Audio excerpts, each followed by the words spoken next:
Hello guys, and welcome to all those training to become Super Saiyan, and welcome to Revolution. So on today's video, it says it in the title, what we are going to be discussing is Zeno's erase technique. Now, we have seen it in action on a couple of occasions now.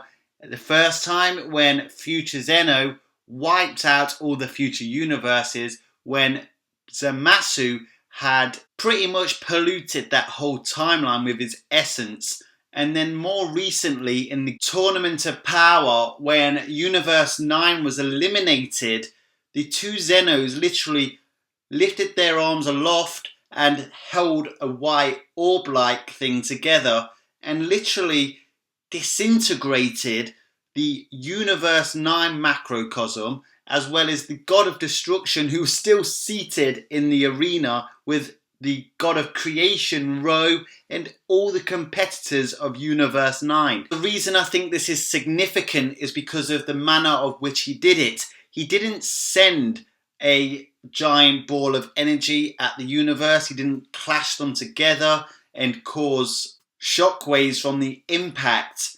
In fact, he literally just stayed there sitting in his throne and literally decided to wipe out the universes. And everything that Zeno decided was part of Universe 9 was erased on the spot. Now, if we go back to when future Zeno destroyed the future timeline, all we really get to see is Zeno floating up into the air with two giant orbs of light in both of his palms. And you can only really presume how he went to destroy the universe there. Obviously, the orbs were powerful enough to destroy the universes, but maybe he clashed them together, or they are just omnidirectional orbs that consist of incredibly dense and powerful God Ki, I can only presume. Now, in that future timeline, we eventually get to see Goku and Trunks travel back to basically wherever the hell Zeno is. It's some sort of void. I can only presume that the time machines are linked to some sort of consciousness in that location, because Zeno was there before it was destroyed and he was still there afterwards, and literally nothing else was around him, so I don't know what else they were connecting to. But basically everything around Zeno is literally gone.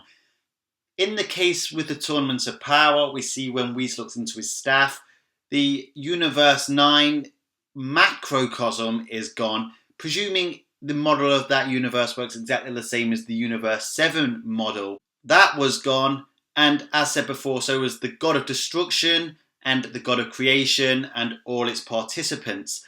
Now, what I will state is basically, as that little white fuzz started to appear around all those beings and that universe, it was a targeted attack where Zeno did not even have to leave his chair. Basically, that technique where he holds that orb above his head or in the palm of his hand is literally homing in on a key signature without actually having to do any sort of homing. It is literally just surrounding that key signature and evaporating it, erasing it from existence. Now, the Gods of Destructions have the Hakai technique, which basically translates to destroy. We've seen both God of Destruction Beerus and Sidra from Universe 9 do it, and they literally hold their palm out towards the object they want to destroy and they utter the words Hakai, and hence the thing they want destroyed is destroyed.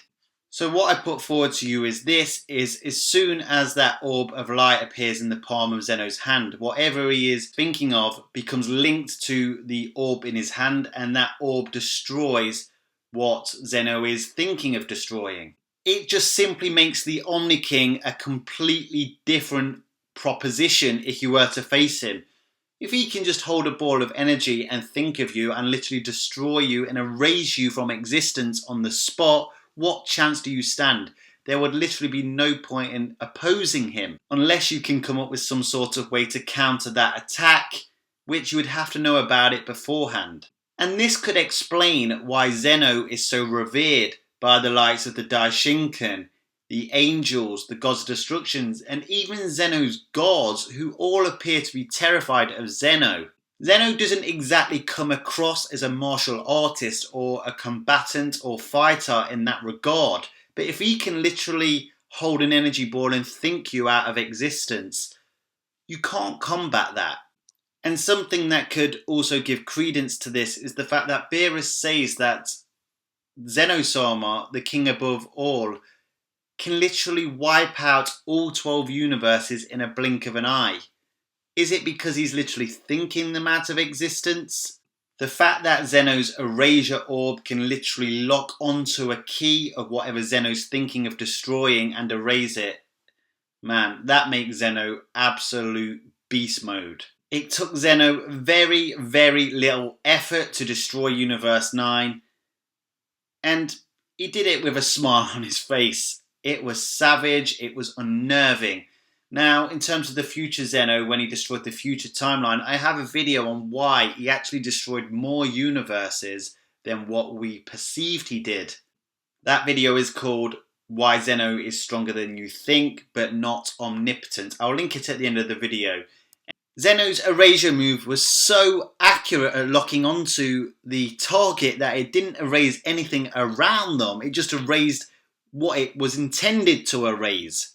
So basically what the erasure technique is basically not quite thinking something out of existence. It's basically when Zeno-sama holds that orb of energy in his palm of his hand, whatever he thinks of, that homes in on that target and literally erases it. What I want to know from you guys, is there a way to counter Zeno's erasure move? Will we see it in the Tournament of Power? And if so, who would be the one to be able to pull it off? Would it be the Daishinkan, the Grand Priest, if he could come under attack? Or would it actually be one of our heroes, the likes of Goku or Vegeta? Let me know in the comment section what you think. If you haven't subscribed to my channel yet, guys, get subscribing. I've got plenty of great content coming your way. And remember one very important final message. If you stay calm in any situation, you will never, and I mean ever, become a Super Saiyan. Make sure you click that subscribe button to make sure you get all my latest content straight to your account as soon as it's released. And here are some more videos from my library, which I'm sure you will all enjoy.